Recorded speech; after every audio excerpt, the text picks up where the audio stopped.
guys, this is another personal video. It's gonna be a really quick one, but my mom came to visit me this week, and she was on my computer, and I don't log off of anything, and like she clicked on a YouTube tab and my course channel came up, and she was watching my videos, and my videos for self-harm support, and I think she got through 3 videos before I noticed that, you know, she wasn't doing what she said she was going to be doing. And I was like, what came up, and I saw that she was watching my videos, and she was like, why is your face on the internet? And, you know, thank God, like, she's not from America, and she's older. Not saying that, you know, all people are like this, but my mom's like this, and she doesn't really get it in a sense. So I just, you know, brushed it aside and didn't really say anything. But now I'm concerned of whether she took down my YouTube channel name and sent these, like, to view these videos at home with my dad. And that concerns me a bit, because I've said quite a few things about my mother, or at least inferred quite a few things about my mother, which I'm sure she would not like. And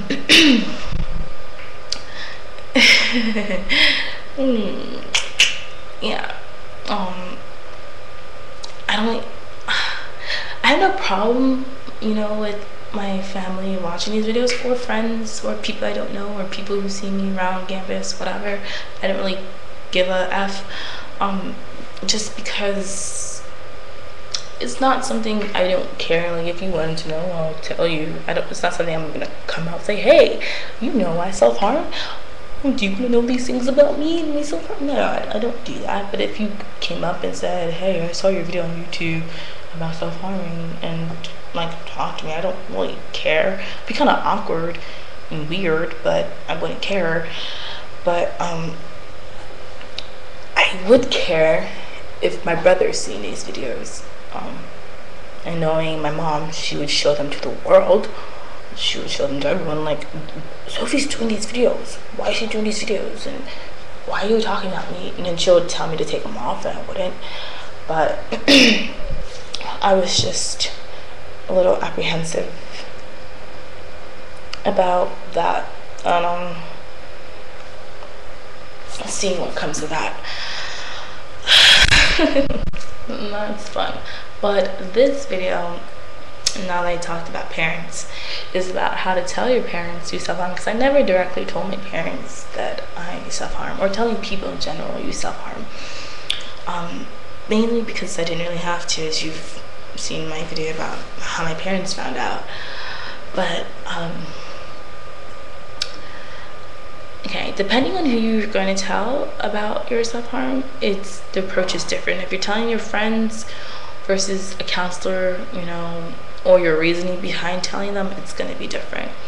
If you're telling because you want to get help, or if you want support, or you just want to tell them, make sure, 1, you're ready to tell them, and 2, you know the reason behind why you want to tell them, and 3, you know, like, when is the right appropriate time to tell them.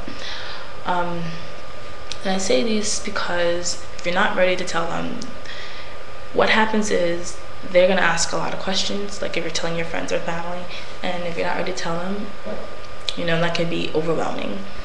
Their reaction can also be overwhelming. If you're just telling them for support, make sure you tell them, you're like, I'm telling you this because I want your support, so I can stop and I don't want to do this anymore. If you don't want to stop, then don't necessarily tell them you don't want to stop.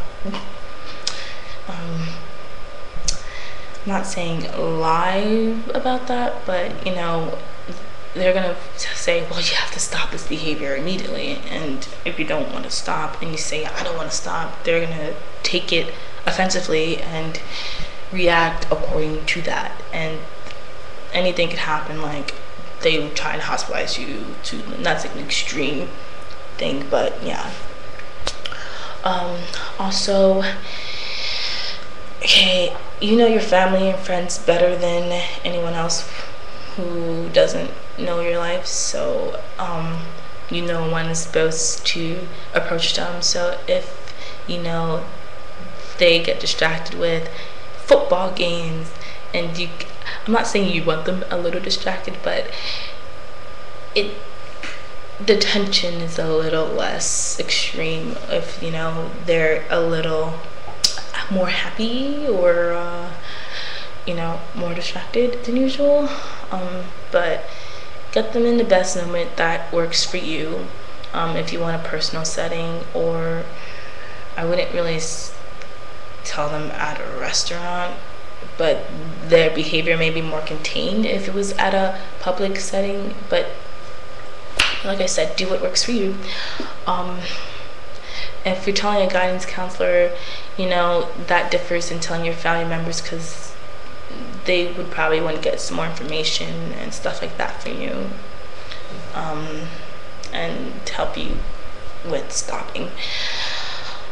So I'm just gonna give like a couple of scenarios and like ideas of things you can do. You can tell them in a letter if that's comfortable for you, in a text, email, you know. I think a really great idea is to do a little video, because it's easier to talk to a camera than to a person sometimes.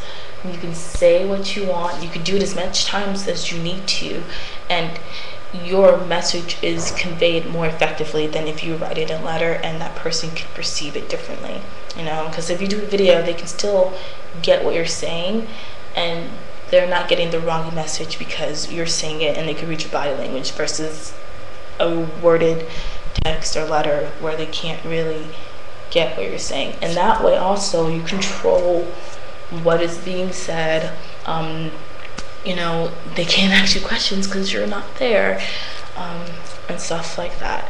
But if you're gonna do it personal, first keep it short, concise, straight to the point. Don't get too graphic or into details. Tell them what you're comfortable talking about and not comfortable talking about, and tell them, you know, your reasoning behind it.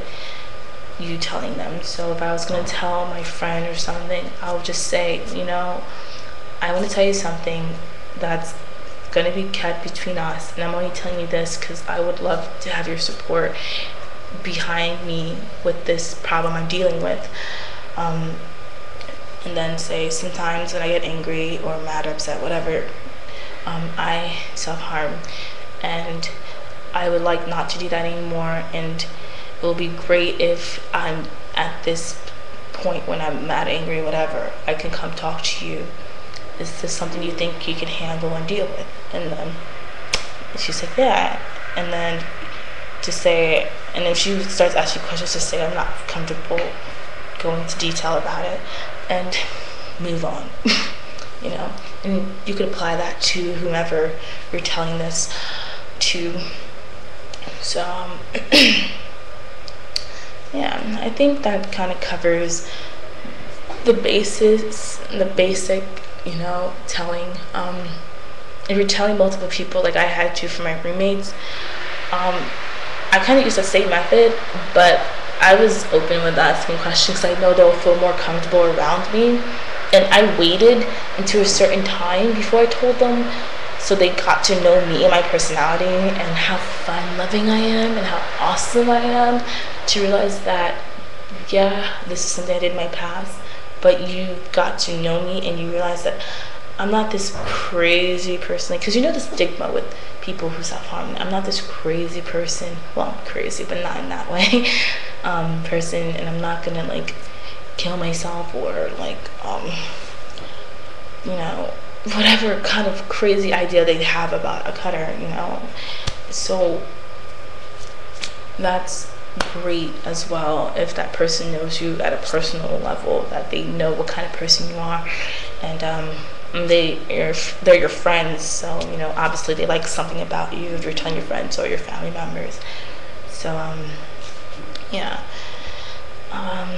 and I think that's all I really want to say. All right, have a good day. I hope that helped someone or anything like that. Bye bye.